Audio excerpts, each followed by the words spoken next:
Hi. So if you've noticed, I've got a bunch of toys behind me right now. If you remember in an earlier video, we talked about how I was looking to build a video editing rig and gaming PC now that I'm starting YouTube. And well, I've ordered all of the parts and they're here, and it's just a matter of putting them all together, and I'm going to take you on that journey with me. But just a brief background on why I wanted to build this PC. It really stemmed from my desire to buy a PS5, a PlayStation 5. After all, we can't really be productive unless we make the time for fun also. It just so happened that I'm starting this YouTube channel right now, and my girlfriend, she also has an established YouTube channel herself. It's called Ready to Adult Philippines. Follow her, subscribe to her after you watch this video. And so the two of us thought, rather than buying a PS5 that won't really give us any returns in our investment, we thought it would be just smarter to build a video editing rig that could also serve as a gaming PC for me. Truth be told, I've always been a laptop kind of guy. I just needed that mobility and the convenience of being able to bring my laptop around for meetings and whatnot. But since this whole work from home setup, I've really grown accustomed to just working from home all of the time. I've never built a custom PC before. This is going to be my first time. It might be a disaster, but at least all of you get to share that disaster with me, but hopefully it won't be. I'm going to walk you through the process of me buying all of the parts and actually assembling the PC itself. But please take note that this is not an in-depth walkthrough or a guide of how to build your own gaming PC. There are other better references and experts who can help you out with that on YouTube. I'll reference them down below. I'm just going to briefly walk you through my personal process, and hopefully everything turns out the way that I want them to. The process of building a PC started with me setting up a budget. When you're assembling your own PC, it can be really easy to have prices balloon up to an insane amount as you keep on adding parts here and there. Ultimately, I decided on a budget of around 100,000 pesos. I knew that would be reasonable enough for a PC that could last me a while without needing to be upgraded. Aside from that, I also needed to determine what I wanted to do with the PC as well. For the most part, I knew that I wanted to use this PC for two things: gaming and high-resolution video editing. I already had a decent 1440p Quad HD resolution monitor that was featured in my desk setup video. If you haven't seen that video yet, please do watch it after you finish this video. That monitor could push up to around 165Hz for gaming.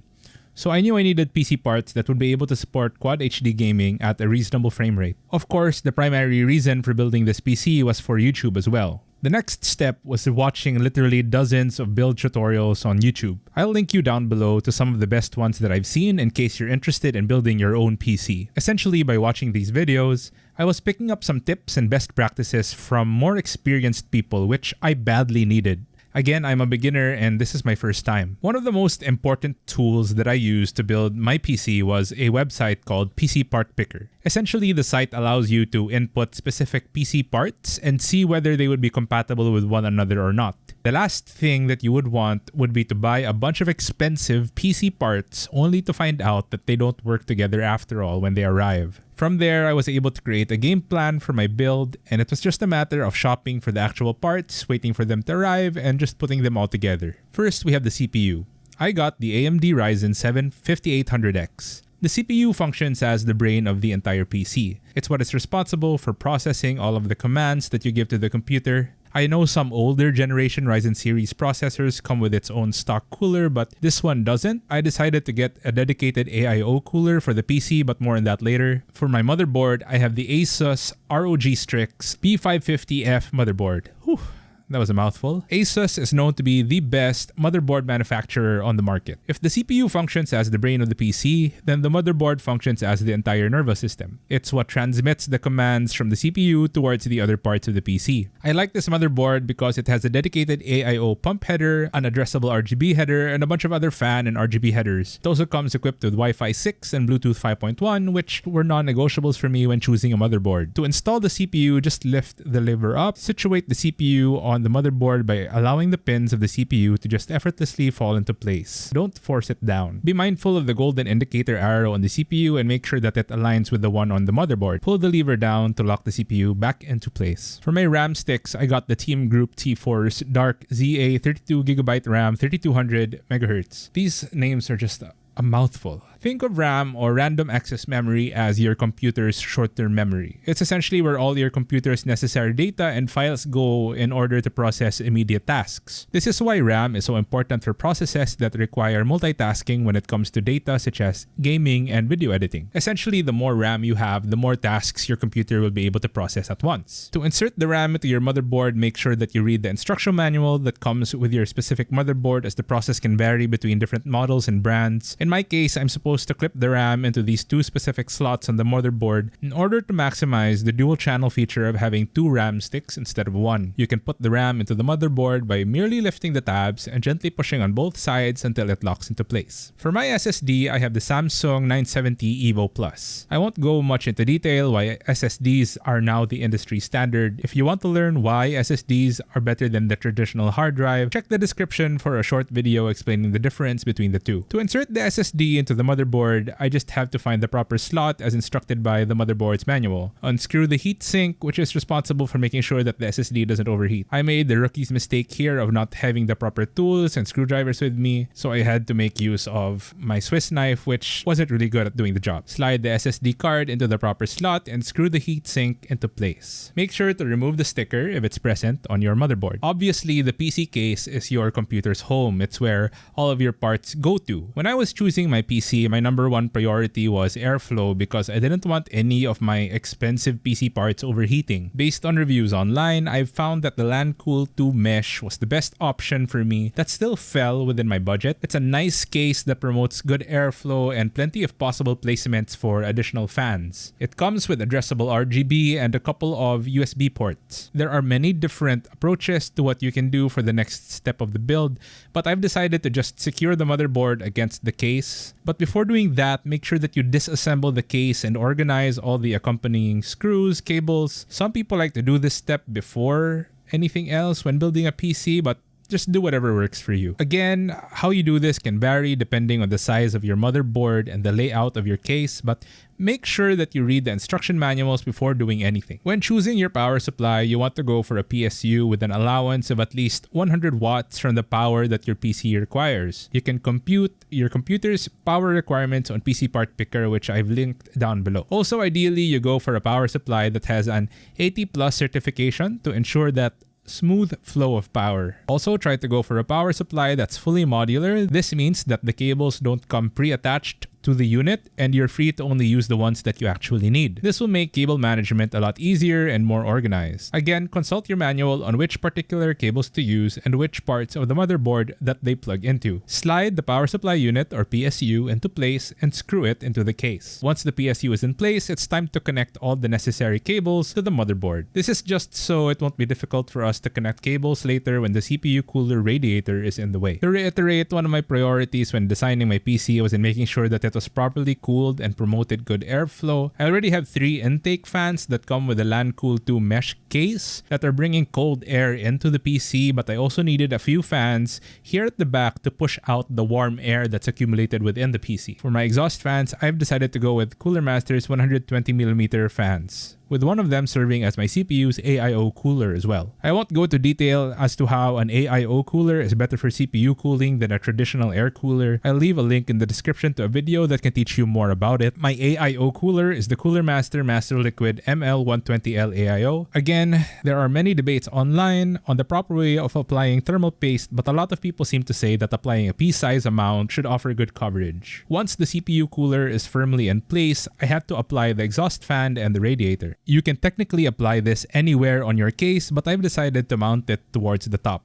Just make sure that you secure it in place with its accompanying screw set. For my GPU, I have the PNY Accelerate Nvidia RTX 3060 Ti. If you're familiar with the world of gaming, then you might know that GPU prices are getting crazy these days because of the global chip shortage. This is partly because of the pandemic and there are less workers to work in these chip factories, but also a lot of cryptocurrency miners are hoarding GPUs in order to mine their crypto. But I was able to maximize a few discount codes that allowed me to get this GPU at around 36,000 pesos. It's definitely far above its retail price, but it's one of the cheaper ones that I found on the market. Again, I'm building for the future and I'm confident that I won't have to upgrade anytime soon by getting this particular GPU. To install the GPU, you will have to remove the slots on your case. The slots can vary depending on what case or motherboard you're using. Then you merely have to find the appropriate PCIe slot on the motherboard and gently slide it into place until it clicks in. Once it's locked into the motherboard, secure the GPU into the case for added support and make sure that it doesn't sag. Now, let's talk about cable management. When it comes to managing cables, this is really where your creativity comes in. It's really going to depend on what parts you use and where certain headers and ports are located. This is my latest part of the PC build process, but I made sure to research about all of the parts that I bought beforehand. By the time I was ready to build my PC, I knew where every cable was supposed to go because I studied each and every single part prior.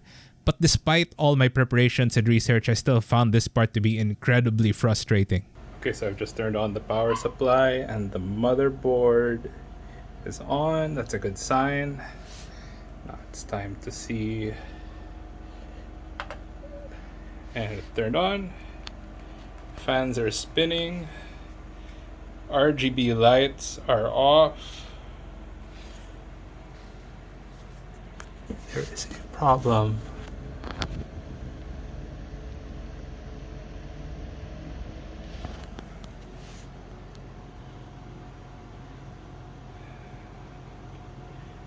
Yes.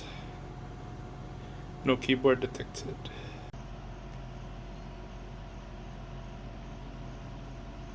One eternity later.